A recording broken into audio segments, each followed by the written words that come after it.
চট্টগ্রামে শহীদ মাহফুজ স্মৃতি সংসদের উদ্যোগে শীতবস্ত্র বিতরণ ও আলোচনা সভা অনুষ্ঠিত হয়। নগরীর জাতীয় শিশু একাডেমিতে এই সভার আয়োজন করা হয়। নাসির উদ্দিন কুতুবের সঞ্চালন সভাটির সভাপতিত্ব করেন শহীদ মাহফুজ স্মৃতি সংসদের প্রতিষ্ঠাতা ওয়াহিদুল আলম শিমুল। এতে প্রধান অতিথি হিসেবে উপস্থিত ছিলেন চট্টগ্রাম সিটি কর্পোরেশন সাবেক মেয়র ও চট্টগ্রাম মহানগর আওয়ামী লীগের সাধারণ সম্পাদক আজম নাসির উদ্দিন।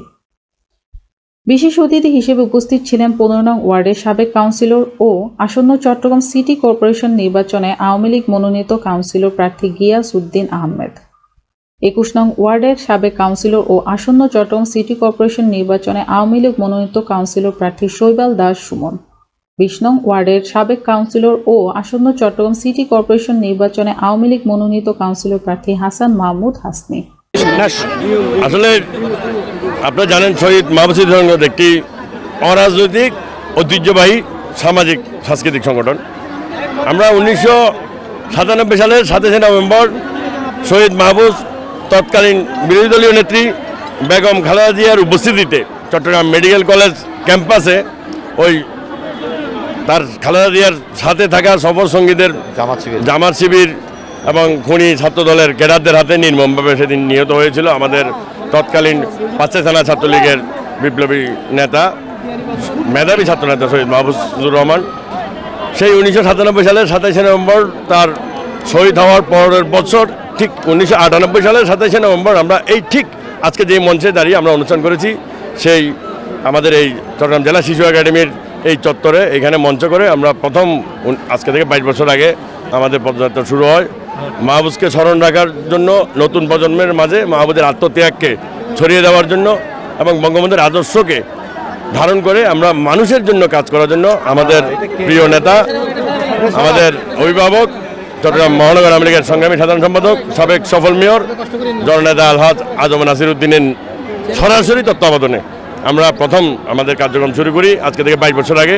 তখন আমি তখন সভাপতি ছিলাম, আমার সাথে সাধারণ সম্পাদক ছিল আমাদের বাল্যবন্ধু শহীদ মাহফুজের আরেকজন রাজনীতি শিক্ষা গুরু, আমাদের সাবেক ছাত্রনেতা বর্তমানে যুবনেতা জনাব জাকারুল হাসান মিটু।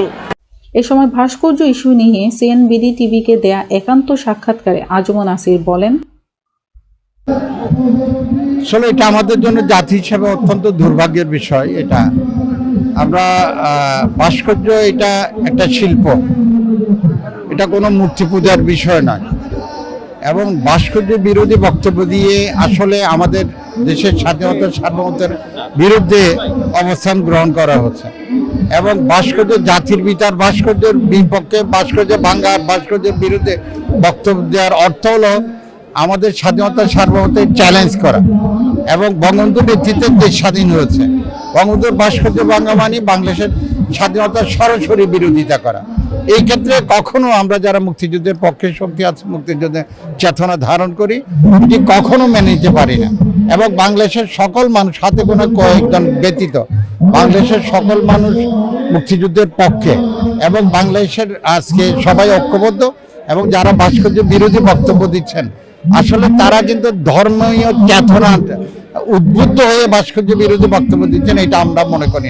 এই ক্ষেত্রে ষড়যন্ত্র আছে, চক্রান্ত আছে এবং এটা একটা রাজনৈতিক এজেন্ডা বাস্তবায়ন করার জন্যই আসলে যখন দেশ একটা স্থিতিশীল অবস্থা বিরাজ করছে এবং মাননীয় প্রধানমন্ত্রী বঙ্গবন্ধু জননেত্রী শেখ হাসিনার নেতৃত্বে বিচক্ষণ এবং দক্ষ সাহসী নেতৃত্বে দেশ সারা বিশ্বকে অবাক করে দিয়ে দেশ অর্থনৈতিকভাবে সমৃদ্ধির পথে এগিয়ে যাচ্ছে, বঙ্গবন্ধুর সোনার বাংলাদেশ প্রতিষ্ঠার লক্ষ্যে দেশ এগোচ্ছে। তখনই কিন্তু আসলে এই যে বঙ্গবন্ধুর ভাস্কর্য ভাঙ্গার মতো দুঃসাহস তারা দেখিয়েছেন এবং ভাস্কর্য বিরোধী বক্তব্য দিয়ে এদেশের ধর্মপ্রাণ মানুষকে বিভ্রান্ত করার একটা অপকৌশল আবার অপচেষ্টা ব্যতীত আর কোনো কিছু নয়। আমরা তাদেরকে ধিক্কার জানাই, তাদেরকে নিন্দা জানাই এবং তাদের এই অপকর্ম থেকে তাদেরকে বিরত থেকে ওনারা যদি সত্যিকার অর্থে একজন ধার্মিক মুসলমান হয়ে থাকেন তাহলে আমরা বলবো ইসলাম কায়েম করার জন্য কায়েমের কাজে যাতে ওনারা নিজেদেরকে ব্যস্ত রাখেন বা সময় ব্যয় করেন, এই অনুটুকু রাখছে। এটা তো হতে পারে অন্য কোনো কিছু। ভাস্কর্য নির্মাণ এটা সরকার, বঙ্গবন্ধু এটা আমাদের অস্তিত্ব, বঙ্গবন্ধু আমাদের আবেগ এবং বঙ্গবন্ধু আর বাংলাদেশকে আলাদা করার কোনো সুযোগ নাই। বঙ্গবন্ধু মানে বাংলাদেশ, বাংলাদেশ মানে বঙ্গবন্ধু। তো সুতরাং বঙ্গবন্ধুর ভাস্কর্য এই দেশে থাকবেই, থাকতে হবে, থাকবে এবং নির্মিত হবে, এটাই হলো যে স্বাভাবিক। রিপোর্টার আরাফাত আহমেদ রনির সাথে ক্যামেরায় ছিলেন কাজল বড়ুয়া, সিএনবিডি টিভি, চট্টগ্রাম।